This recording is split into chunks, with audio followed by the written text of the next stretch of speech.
මේ ප්‍රෙස් එක තියන්න මූලික හේතුවක් වුණේ අපිට නිතර මේ පාපුකාල නිතර දකින්න හම් වෙනවා එළවලු හිඟයක් රටේ එන්න යනවා කියලා මේ වත්මන් ආණ්ඩුවට සම්බන්ධ කණ්ඩායම් කීපයකුත් එළවලු හිඟයක් මවාපාන්න හදනවා වත්මන් කාලය තුළ අපි සමාජ මාධ්‍ය හරහත් ඒක දැක්කා ප්‍රධාන ධාරාවේ මාධ්‍ය හරහත් දැක්කා නමුත් නුවරඑළිය දිස්ත්‍රික්කයේ දිස්ත්‍රික් කෘෂිකර්ම නියෝජ්‍ය අධ්‍යක්ෂකතුමා ජනාධිපතිතුමා නුවරඑළියට ආපු වෙලාවේ පැහැදිලි කරලා කිව්වා එළවලු හිඟයක් නුවරඑළිය නැහැ නමුත් එළවලු බෙදා හැරීමේ ක්‍රමවේදයේ යම්කිසි අවුලක් තියෙනවා කියලා. ඒ අවස්ථාවේ ජනාධිපතිතුමාම කිව්වා එතකොට ෆ්‍රීස් කරපු එළවලු කල්තබා ගැනීම ක්‍රමවේද අනුව ගෙන්නන එළවලු ටික නවත්තන්න කියලා. මොකද ව්‍යාපාරිකයොත් හොටෙල් හිමිකරුවොත් ඇවිල්ලා කිව්වා කියලා මේ එළවලු අවශ්‍යයි ඒක නවත්තන්න කියලා. ඉතින් එහෙම තියෙද්දි ඒක නවත්තන්න කියද්දි ඒක නවත්තන්නේ නැතුව තවදුරටත් අර රාජ්‍ය නිලධාරියා කිව්වේ බොරු කියලා පෙන්නන්න තවත් රාජ්‍ය නිලධාරීන් කොටසකුයි ආණ්ඩුවට සම්බන්ධ මාධ්‍ය මෙහෙවන්නන් කීප දෙනෙකුත් එක්ක එකතු වෙලා එළවලු හිඟයක් මවනවා. මේක ඍජුවම වෙළඳ අමාත්‍යාංශය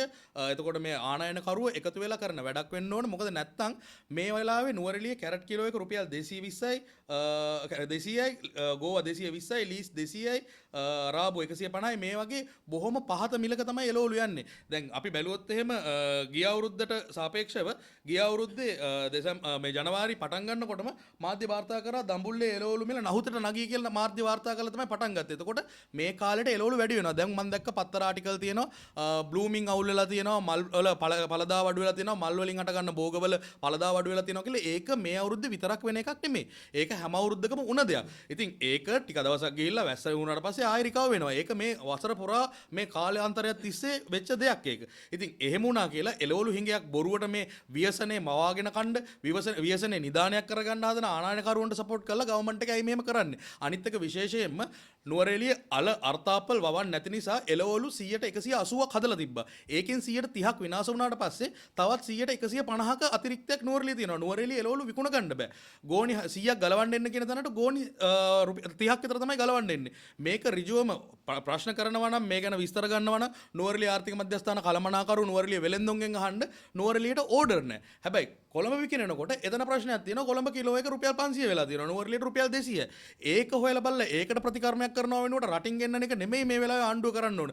රටේ එක තැනක තියෙන බඩුවක් රටේ තව තැනකට ගෙන්නන එක නවත්තලා පිට රටින් මෙහෙට ගෙන්නන්න මේවට ආණ්ඩු මේ මොනවාද මේ ආණ්ඩු කරන්නේ? මෙහෙම කියලාද මේව බලයටපත් උනේ. ඉතින් මම බොහොම ගෞරවයෙන් ඉල්ලනවා මේවට සම්බන්ධ සියලු රාජ්‍ය නිලධාරීන්ගෙන් මේක ගැන හොයලා බලලා නිසි විමර්ශනයක් කරලා අඩුම පාරිභෝගික සේවාධිකාරියෙන් ගොවියගෙන් ගන්න මිලත් එක්ක බලලා ඉවරලා සාධාරණ අගයක් එකතු කරලා ඉවරලා මේ විකුණනවාද කියලා බලලා ඒ වංචනික වෙළඳොන්ට විරුද්ධව ක්‍රියාත්මක වෙන්න ඕනේ. එහෙම නැතුව පාරිභෝගික සේවාධිකාරිය වෙනුවට මේ වෙළඳ අමාත්‍යාංශය ක්‍රියාත්මක වෙලා මේක ආනයනය කරන්න ගියාම රටේ අතිරික්ත එළවලු ප්‍රමාණයක් විසික් කරන අතරේ රටේ දන එළියට ඇවල ඉවරලා තව ෆ්‍රීස් කරපු වෙජිටබල් ලංකාවට ගෙන්නන්න හදනවා. ඊට අමතරව මේ ජනවාරි අපේ මහ කන්නේ අල කන්නේ මහ කන්නේ මේ දවස්වල තමයි ලංකාවට ඉම්පෝර්ට් බීජාල එන්නේ. ඉතින් මේ වෙලාවේ ගවර්න්මන්ට් එකෙන් හරි ගැරන්ට් එකක් ඕනේ ගොවියොන්ට අලවලට මෙන්න මේ මිල දෙනවා.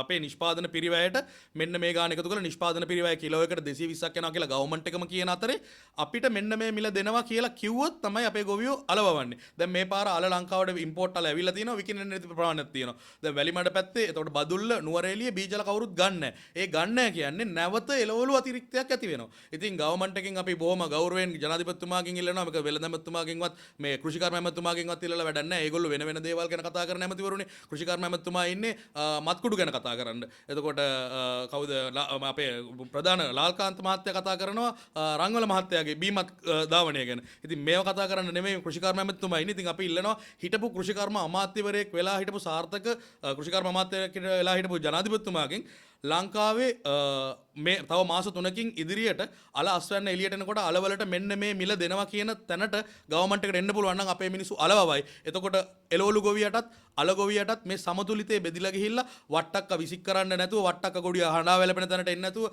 රාබු පාරේ දාලා යන්න නැතුව අන්න ඒ තැනට හදා ගන්න පුළුවන්. මොකද මේක ජාතික ප්‍රශ්නයක්. මේක ජාතික ව්‍යසනයක්. මේ කෘෂි කර්මාන්තයේ බැලන්සින් එක නැති වෙන තැන දෙයක් තමයි මේ බඩේරිඟු අල ඊළඟට මේ උග්ගස් මේවා ගෙන්නන එක මේ ප්‍රධාන වශයෙන් වාණිජ වගා මහ පරිමාණ වාණිජ වගාවල් අස්වැන්න නෙළන කාණයට ගෙන්නන එක ගැන ජනාධිපතිතුමාගේ අවධානය යොමු කරන්න කියලා ඉල්ලනවා. නුවරඑළිය ගොවි සංවිධානයේ විදියට අපි ගාව තියෙන තොරතුරු ටිකවත් මේ වෙලාවේ කෘෂිකර්ම දෙපාර්තමේන්තුවටවත් වෙළඳ අමාත්‍යාංශයටවත් නැහැ. ඒ නිසා මේ තොරතුරු යාවත් කාලීන කරගන්න ප්‍රායෝගික වැඩපිළිවෙලක් ඉදිරිපත් කරන්න ඒකට ගොවියොත් එක්ක එකතු වෙලා මේ වැඩේ කරමු. ගරු ජනාධිපතිතුමාට නැවතත් ආරාධනා කරනවා. ඔබතුමා කිව්වා වගේ වී අලවි මණ්ඩලයට සාපේක්ෂව ක්‍රියාකාරීත්වයක් තියෙන අල අර්ථාපල් ලොකු ලුණු ගැන ක්‍රියාත්මක වෙන ආයතනයක් ඉදි කරනවා කියලා කිව්වා. ඉතින් බොහොම සන්තෝෂයි ඒ වගේ දෙයක් කරලා ගොවියොත් එක්ක එකතු වෙලා ඉස්සරහට මේ රටේ දේශීය ආහාර සුරක්ෂිතතාවය රැකගන්න දේශීය නිෂ්පාදකයත් එක්ක එකතු වෙලා වැඩක් කරමු කියලා ආරාධනා කරනවා. ගරු ජනාධිපතිතුමාට අපි එකතු වෙලා වැඩ කරමු. බොහොම ස්තුතියි. මම තරිඳු රත්නායක නුවරඑළිය ගොවි සංවිධානය. දැන් මේ ජනාධිපතිතුමාගේ ඉල්ලීමක් කරනවානේ මේ ප්‍රශ්නේ විසඳයි කියලා බලා විශ්වාසයක් තියෙනවා. ජනාධිපතිතුමා ගැන විශ්වාසයක් තියෙනවා. මොකද ජනාධිපතිතුමාට ප්‍රශ්නේ ඉදිරිපත් කළ සැනින් නුවරඑළියේදී ජනාධිපතිතුමා අනිත් පැත්තට ඇවිල්ලා කිව්වා අර ගෙන්නන්න කියපු ෆ්‍රීස් කරපු ඒවා නවත්තන්න කියලා. ඒ කියන්නේ ජනාධිපතිතුමාට මේ ගැන අවබෝධයක් තියෙනවා. මෙතන ප්‍රශ්නේ තියෙන්නේ නුවරඑළිය දිස්ත්‍රික් පක්ෂෙන් දාපු සංවිධායක හා දිස්ත්‍රික් නායක මේ ඡන්දෙන් මහජන මතයෙන් ආපු අය නෙමෙයි. මේගොල්ලෝ නුවරඑළිය ගොවියොන්ට බැගියර් එකක් දාලා තියෙනවා. මේ ඉස්සරහින් ඇමතිවරුත් එක්ක හරි ජනාධිපතිතුමාට හරි මේක ඉදිරිපත් කරන්න. දැන් වැරදිලා එදා ඔතන ජනාධිපතිතුමා නැතුව ලාල්කාන්ත හිටියා නම් කවුද කියන්නේ කොහොමද කියන්නේ කියලා රාජ්‍ය නිලධාරී අපහසුතාවයට පත් කරනවා. නමුත් ජනාධිපතිතුමාගේ යම්කිසි අවබෝධයක් තියෙනවා කියලා පේනවා. අපිත් ලැස්ති ජනාධිපතිතුමාත් එක්ක එකතු කරලා මේ වැඩේ කරන්න අමාත්‍යතුමාත් එක්ක කතා කරලා වැඩක් නැහැ. අපි කතා කරන්න ගිය වෙලාවට අපි වෙනුවට වෙන පිරිස උද්ඝෝෂණය කරන්නේ අපි.